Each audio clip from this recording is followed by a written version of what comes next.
5 Minuten Sendepause. Wo fängt Leben an? Wo hört es auf? Die Atomtheorie postuliert ein leeres Weltall. Ist nicht. Wir sind ein Kontinuum mit allem. Und daraus, woraus wir sind, hat Aristoteles den Äther genannt. Das ist die Membran, die sich auf dem Wasser bildet. Die ist fettlöslich, hat eine hohe Dichte. Und genau aus dieser Substanz bestehen wir. Die nehmen wir ein beim Atmen. Der Inder spricht von Prana, den Lebensatmen. Und deswegen läuft die Lunge exklusiv nur auf Fettstoffwechsel.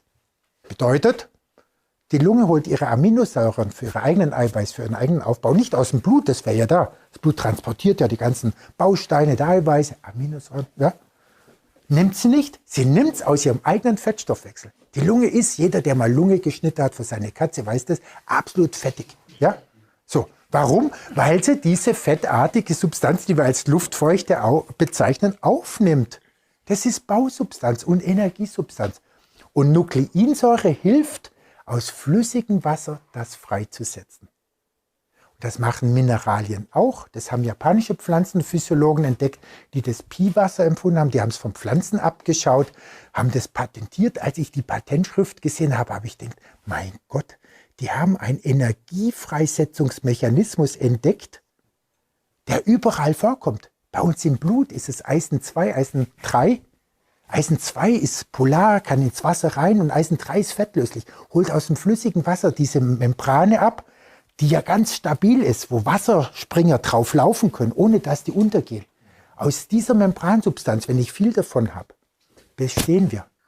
Und darum geht's. Und das macht Nukleinsäure, das machen die Mineralien, das macht Vitamin B12. Können Sie in Wasser reinschmeißen, dann haben Sie dauernd Strom produziert. Das ist immer basisch, immer geladen, immer Strom. Können Sie kleine LED damit betreiben. Im Vitamin B12 ist es Cobalt 2, Cobalt 3. Im Chlorophyll ist es Magnesium 2, Magnesium 3. Das ist Biologie. So. Yeah. Another person probably to mention is Peter Augustin, Dr. Peter Augustin, the East Berlin biologist. He showed me our cells are not filled with water and a membrane. That's completely misleading. And he showed me that the tissues are living, that we are out of the substance Aristotle called the ether. And this is the substance water is building, where water has contact with everything. With gas, with the atmosphere, with a surrounding, with something dissolved, and of course itself when it's in a vortex, right? And you're calling this primordial substance. That's it. Yes. And it's wrongly termed the fourth phase of water because it's substance on its own. And everything it's originating out of this substance, and everything it's going back into this substance. This is what Thales von Milet was teaching. Out of the water, not from water, out, you know, and in. And this is what the atom theory does not allow us to imagine, because we have all the sudden a split in our imagination, you know, that we cannot think that the principle in the big is the principle of the smallest of, you know, and there we just have a mental break. And this mental break is a severe slashback of our civilization and causing wars, causing,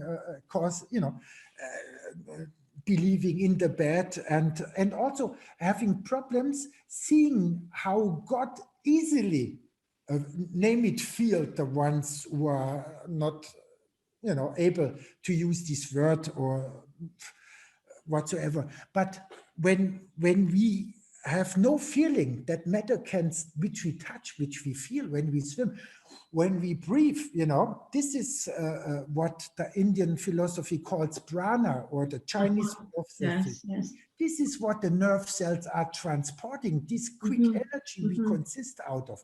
And this is the reason why we see the Hamersh circles in the brain when we got the trauma acting upon us, right? In that split second. Right, we have the psyche, brain, organ, split second, and it must go through this primordial substance.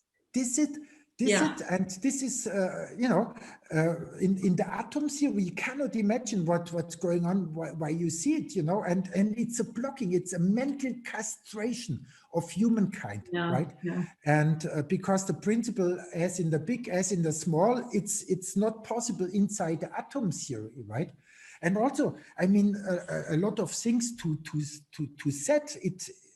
We can't feel as one, you know, if we see we live in a vacuum, and but it's, I mean, it's so obvious. We don't start where it seems, you know, because we have to breathe. And with this energy input output, you know, every second we eventually are going to die. That means we are part of everything, and it won't only start with the sun. We are all connected with this substance, right? Aristotle called ether, because this is where everything and every form of radiation, every form of energy is originated from. Yes. And this transport the information. So we have the building substance of life, we have the energy substance of life, and we have the information substance of life all in one. I mean, isn't it fantastic? And is this what you call the ether? Yes. I call it elemental substance, because all elements are going out of this substance, going back. And it's fatty acid soluble. It has a density of 1.4 kilogram per liter. And this is explaining what the heart is doing. I mean, Hershey in the 7th century saw this already, but he's considered as anti-scientific because he saw that the whole everything, it's a form, expect of life, you know, more or less. Yeah. And in other words, we can't separate anything. It's all one thing. That's it. And this is what the heart is doing. The heart is a vortex generation. And this is what you feel when you are, you know, pressing the muscles, you know, and then releasing it. Then you hear the pulse. That means a vortex bubble going through, dissolving in the end of arteria, and, you know, putting water, the surface, inside our tissue, this substance. So it becomes smaller and smaller till it's only substance. And the veins are using this substance in order to produce heat. This is what the Chinese philosophy already understood thousands of years ago, right? So they use this dense matter, taking the energy out, heat, for example, energy for biochemical reactions whatsoever, and the result is liquid acid, liquid water. And this water has an increase of 50% volume as the vortex bubble in the arteria is getting smaller and smaller, transferring into our tissue liquid, into this substance. The veins are putting it back, taking the energy out, and having a lot of water. And the water, it's driven back passively to the heart, because we have valves closing against the pressure in the veins. So this is how the blood is going back to the heart by this process. And it means it's easy like this. It's amazing. You know, when I think of this, that, you know, our bodies are 90% water, right? And Dr. Hammer discovered that we retain water when we go into a survival stress. So is this our survival mechanism that is holding this primordial substance? Exactly, Ilsdora. You have it on the point. This is why the kidney is holding every drop of water. If we are in a situation that our existence is challenged, that we are on the flight, or that we are, what Hammer said, Mutterseelenallein. So translation would be mother's soul alone, right? So no, if we have it's actually my mother's soul has abandoned me. Oh, it's profound. Oh, Jesus, Maria, that's even harder. I mean, that. Yeah.